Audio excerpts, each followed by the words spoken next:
Okay. 9 days naman, katulad na sinabi ko kanina sa vlog ko, nag-iba yung dynamics.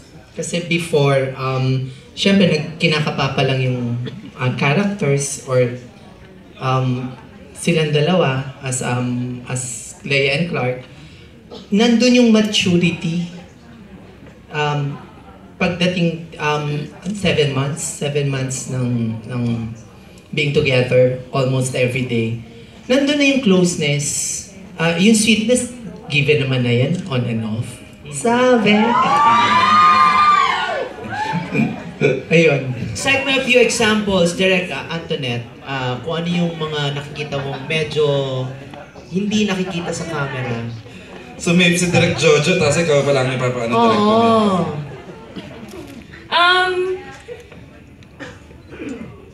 Ano talaga, yung sabi ko kanina, parang nag-start ng On The Wings.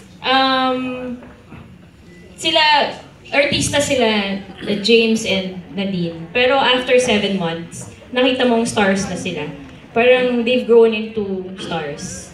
So, nakakatuwa na parang nag-grow sila eh. Nag-grow sila as actors, as people, ganyan. Tsaka nakausap ko si na James siya nga dati. Parang si James, nagugustuhan na niya yung acting, nagugustuhan niya yung craft. And when you deal with them both, makikita mo na yung dedication nila sa craft nila. Nakikita mo na yung, may pakialam na sila dun sa programa. Hindi na lang to parang isang trabaho na kailangan nilang gawin. Mga subuan ng ganyan, o may punasan ng pawis, mga tipong ganon.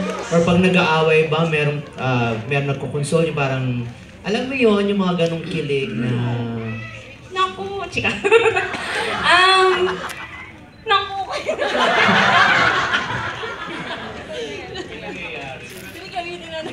Oo, sige na. Ano ba? Pass. Tago ba? Ano naman, makita mo talagang ano sila. As in, close na... May sariling mundo sila eh. May sariling mundo.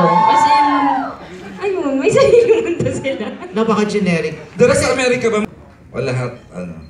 Oo, may mga sweet moments naman. Kasi parang yung pag nandun ka sa Lake Tahoe or nandun ka sa San Francisco, parang... Ang tendency, Ano eh, it's... nakasweet. Oo, parang malamig. It's a great... it's a great place eh. Na parang, it's not for enjoying it by yourself. I just Yun, go. ganun. Thank you sa'yo. Not for enjoying by yourself.